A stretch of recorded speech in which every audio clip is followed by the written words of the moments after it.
Hey, Stacey David here, and this is the Tales of a Gearhead podcast. This podcast is brought to you by Cornwell Tools, the choice of professionals since 1919. That's right, over 100 years building tools and still going strong. If you need tools, check them out. You won't be disappointed. All right, let's get rolling.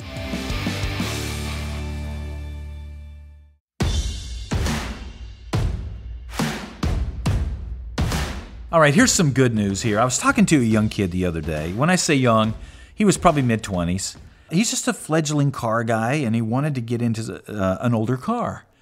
And he was like, man, he said, I'd like to get me an old car, like a fox-bodied Mustang or an 80s Camaro or something like that. I'm like, dude, that's not even starting to be old yet.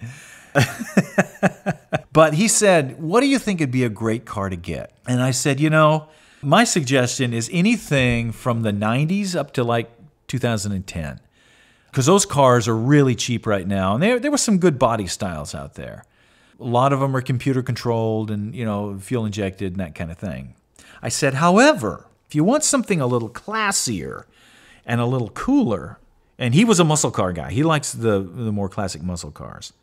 I said, the bad news for you is that right now those muscle cars are the hottest thing out there. And all of the big bucks are going to those at the auctions and this and that. So your Impalas and your first and second gen Camaros and Firebirds and your Roadrunners and your Cudas and your Mustangs and all of those, they're pretty pricey.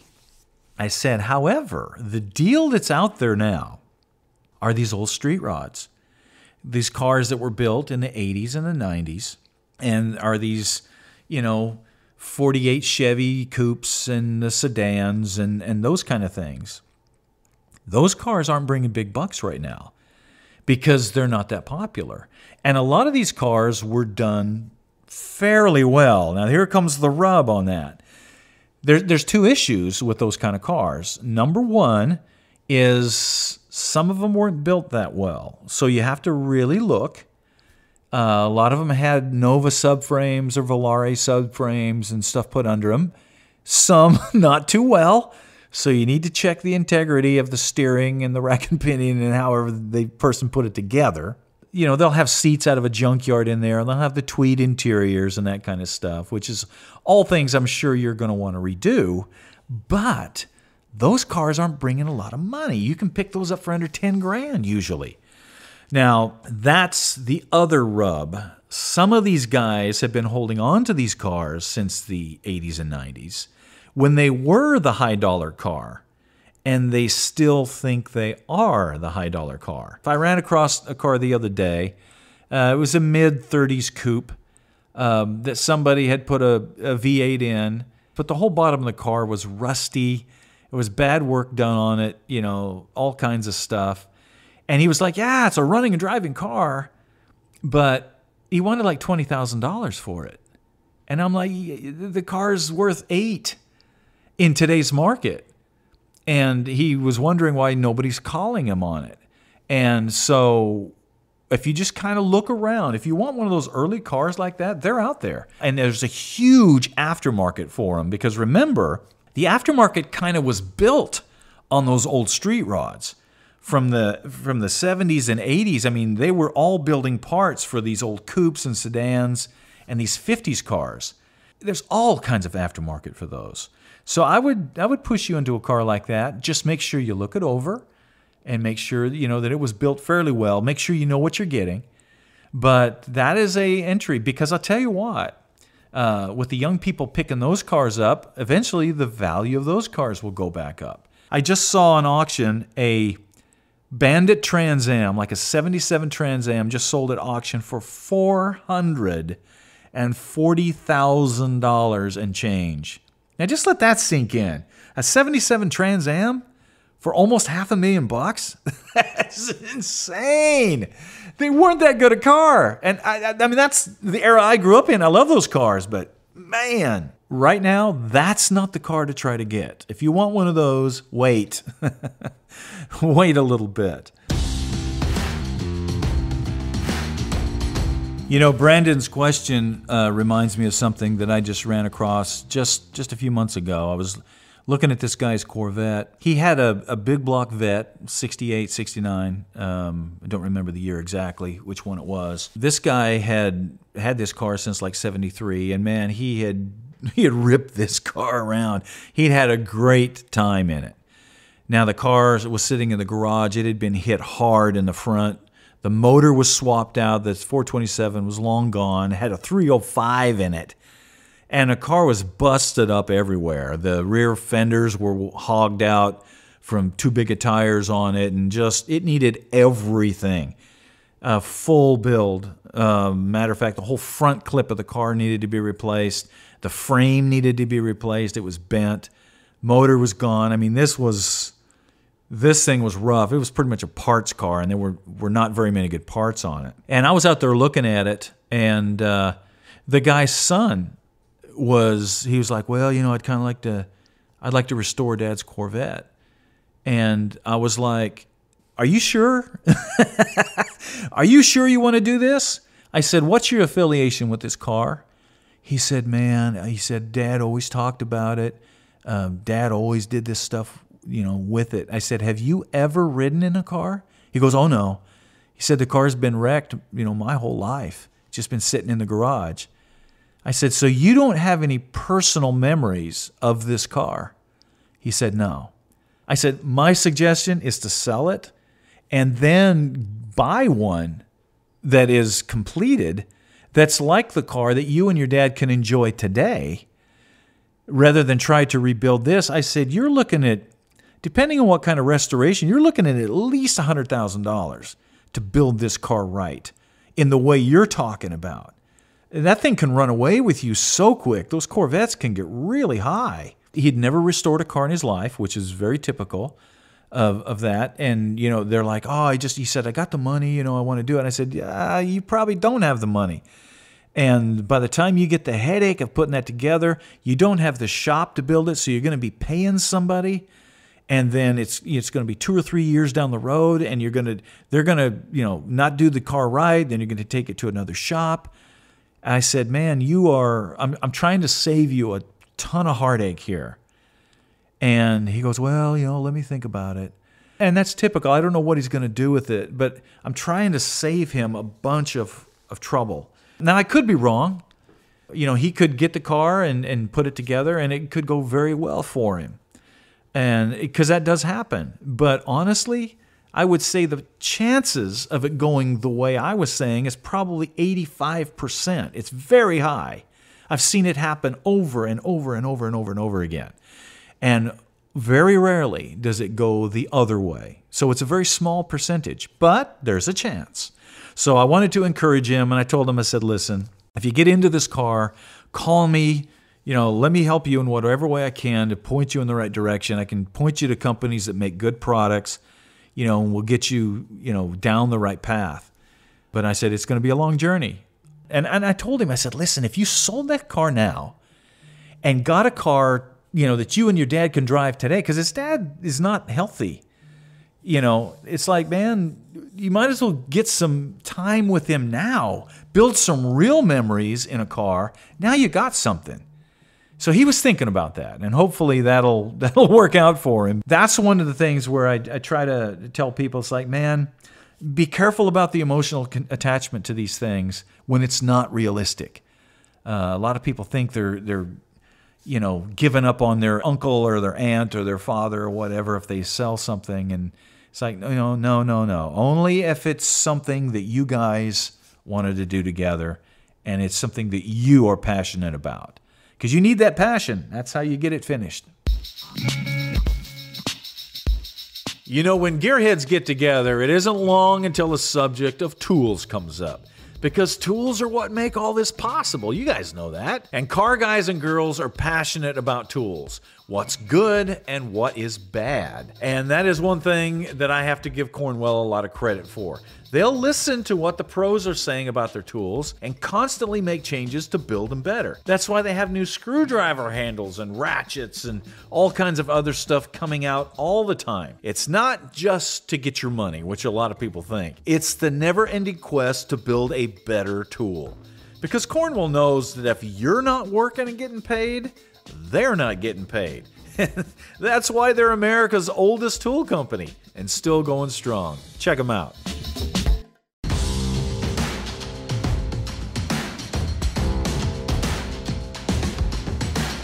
Okay, I've got a question coming in from Brandon. Now, this is a really good question because most people will be able to relate to this one. He says, I inherited a 73 Oldsmobile Omega. Well, most of you won't relate to that. 73 Oldsmobile Omega, there's not a lot of those around. But on to the question. He said it's been sitting for 20 plus years in the garage. It has no rust. And he said that his dad had sent the engine out to get it rebuilt, and then life got in the way. Front end has been disassembled the whole time. Where do I start? Okay. You would not believe how common this is. People disassemble a car, they pass away, they leave it to their family, it goes in the will, life gets in the way, they go to school, they just want out of the project, and you come in and you're buying a car in pieces. Now, the question is, since you inherited this car, first question you got to ask yourself, do you want a 73 Oldsmobile Omega? Is that the car you want to spend time with?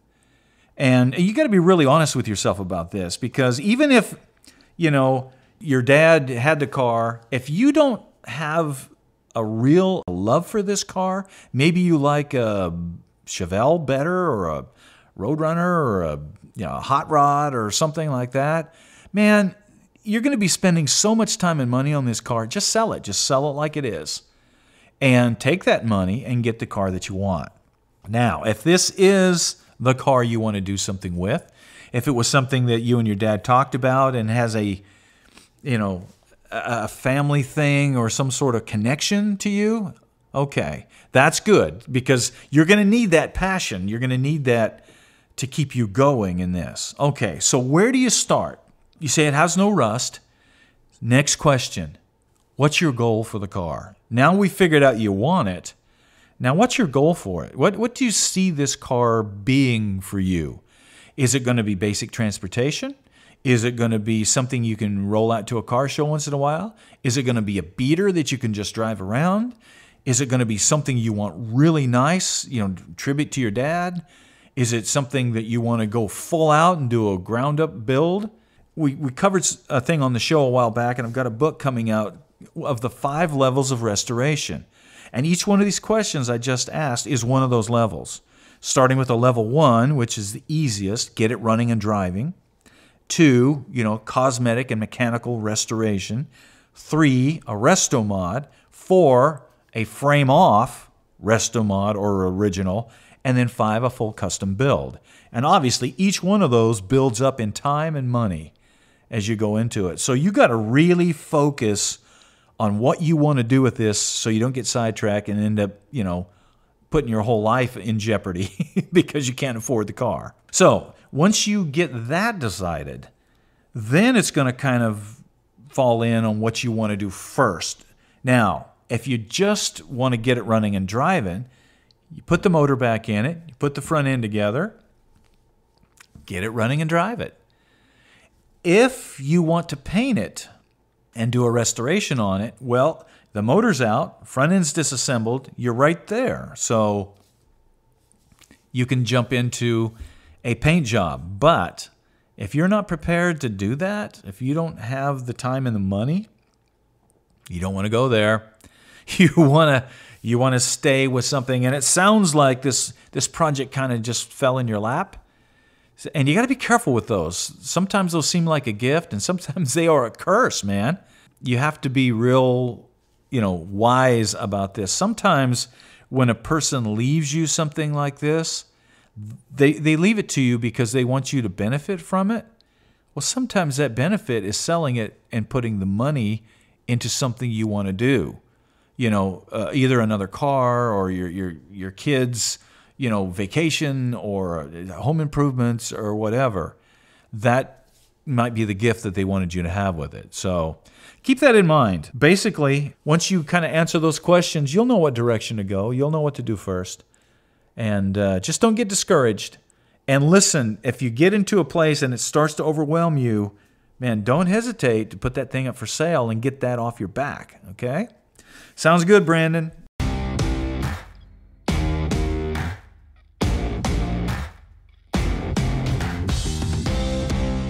You know, one question that we get a lot is what kind of projects are coming up on the show? And there's all kinds of things in the works. There always are. You know, one of the fun projects we've been doing this season, if you've been checking out the shows at all, has been this Chevy van. It's been surprising how popular the vans are. You know, I always liked them, but man, there's a huge resurgence in those. And the crazy thing is how much the aftermarket is not supporting the van right now. You know, and I'm talking Ford, Chevys, and Dodges. You know, I happen to be working on a Chevy, but the things I'm about to say will apply to the Fords and Dodges as well. You know, they made that body style, Chevrolet made that body style from 71 to about 96. You know, they changed the bumpers and the grills and that kind of stuff, but the basic body was pretty much unchanged. And they made a bunch of different versions of it. So there's a ton of parts out there. There's a bunch of used parts. You know, at one time, there was a huge van craze in the 70s and 80s. You know, by the time the 90s rolled around, that was over, and the aftermarket kind of dried up. So the fiberglass fender flares and all the pieces are kind of hard to come by. And, you know, there's nobody repopping those. And what's really not happening is suspension components and, you know, LS swaps and headers and all those other things. So that's one of the things that we're really focused on the show, and that's one of the funnest things and the things that I enjoy the most about doing these shows.